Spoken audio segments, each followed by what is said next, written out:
കൊച്ചിയിൽ നടിയെ ആക്രമിക്കപ്പെട്ട കേസിൽ ദിലീപ് വ്യാജ ആശുപത്രി രേഖ ഉണ്ടാക്കിയെന്നും അന്വേഷണ സംഘം. നടിയെ ആക്രമിക്കാൻ മുൻപും പൾസർ സുനി ശ്രമം നടത്തിയെന്നും അന്വേഷണ സംഘം പറയുന്നു. വിപിൻ സി വിജയൻ വിവരങ്ങൾ വെച്ചിരുന്നു. വിപിൻ, അങ്ങനെ വ്യാജ തെളിവുകൾ ഉണ്ടാക്കുന്നതിനൊരു ഘോഷയാത്ര ഈ കേസിൽ പ്രതിഭാഗത്തിന്റെ ഭാഗത്തു നിന്നും വളരെ എഫക്റ്റീവായി ഉണ്ടായി എന്നുള്ളത് തന്നെയാണ് അന്വേഷണ സംഘത്തിന്റെയും പ്രോസിക്യൂഷന്റെയും ആരോപണം. വിപിൻ,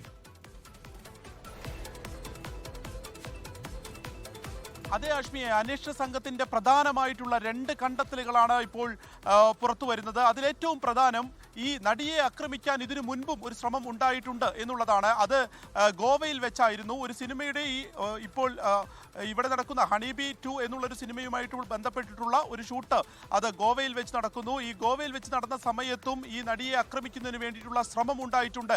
പൾസർ സുനി ആ സെറ്റിൽ ഡ്രൈവറായിട്ട് എത്തുന്നു എന്നുള്ളതാണ്.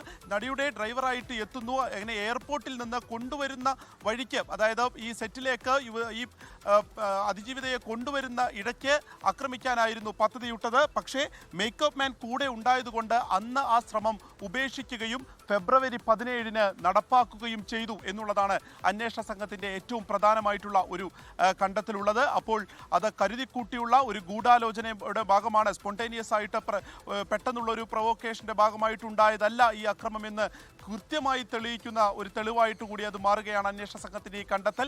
ഗോവയിൽ വെച്ചും അങ്ങനെ ആക്രമിക്കാൻ വേണ്ടി പദ്ധതിയിട്ടു. അന്ന് ആ മേക്കപ്പ് മാൻ ഉണ്ടായതുകൊണ്ട് മാത്രം ആ ഒരു ശ്രമം ഉപേക്ഷിച്ചു എന്നുള്ളതാണ്.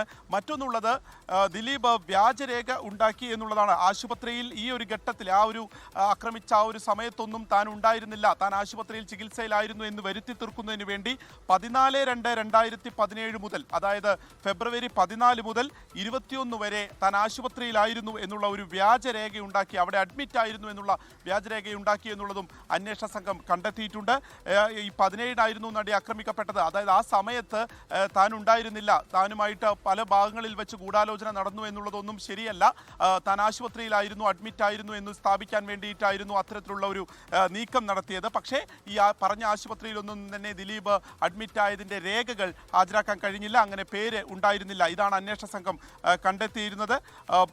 ഈ ദിലീപ് ഒരു കുറ്റം ചെയ്താൽ കണ്ടുപിടിക്കാൻ ബുദ്ധിമുട്ടായിരിക്കുമെന്ന് ദിലീപ് തന്നെ പറഞ്ഞതായി അന്വേഷണ സംഘം കണ്ടെത്തി എന്നുള്ളതും കൃത്യമായി തന്നെ ഈ രേഖകളിൽ പറയുന്നുണ്ട്. പ്രോസിക്യൂഷൻ ഇതൊരു പ്രധാന തെളിവായി വിചാരണ കോടതിയിൽ ഹാജരാക്കുകയും ചെയ്തിട്ടുണ്ട്. ഇങ്ങനെ പല രീതിയിൽ നാടകീയ സംഭവങ്ങൾ വളച്ചൊടിക്കാനുള്ള ശ്രമങ്ങൾ ഒക്കെ തന്നെ നടന്നിട്ടുള്ള ഈ ഒരു കേസിൽ അത് ഏത് രീതിയിലായിരുന്നു എന്നുള്ളതിൻ്റെ പ്രധാനപ്പെട്ട തെളിവുകളാണ് ഇപ്പോൾ പുറത്തു വരുന്നത്. നാളെ അപ്പോൾ വിധി എന്തായിരിക്കും എന്നുള്ളതും വളരെ കേരളം തന്നെ മുഴുവനായും ഉറ്റുനോക്കുകയുമാണ്. ആഷ്മി, ഓക്കെ, വിപിൻ സി വിജയനാണ് ആ വാർത്തയുടെ വിവരങ്ങൾ നൽകിയത്. നാളെയാണ് ആ വിധി ദിനം.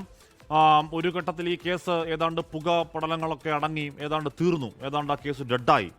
ഇന്ന് ഡെഡ് എൻഡിൽ നിന്നാണ് സംവിധായകൻ ബാലേന്ദ്രകുമാർ അവിടെ വരുന്നത്. അദ്ദേഹത്തിന്റെ പക്കലുള്ള ഞെട്ടിക്കുന്ന തെളിവുകൾ കേരളം കേട്ടു. അന്വേഷണ സംഘത്തിന് അത് കാണാതിരിക്കാൻ കഴിഞ്ഞില്ല. ആ കേസ് അവിടെ നിന്ന് ഏതാണ്ട് താഴ്ന്നിടത്തുനിന്ന് വീണ്ടും ഒരു ടേക്ക് ഓഫ് ആ കേസ് നടത്തുന്ന കാഴ്ച സംവിധായകൻ ബാലേന്ദ്രകുമാറിന് ശേഷം നമ്മൾ കണ്ടു. സംവിധായകൻ ബാലേന്ദ്രകുമാർ ഇന്ന് ഈ ലോകത്തില്ല എന്ന് പറയുമ്പോഴും അദ്ദേഹം മുന്നോട്ട് വെച്ച തെളിവുകൾ ഈ കേസിൽ അതിനിർണായകമായ വഴിത്തിരിവുകളാക്കി മാറ്റിയ തെളിവുകളായിരുന്നു സംവിധാനം ബാലേന്ദ്രകുമാറിന്റേത്.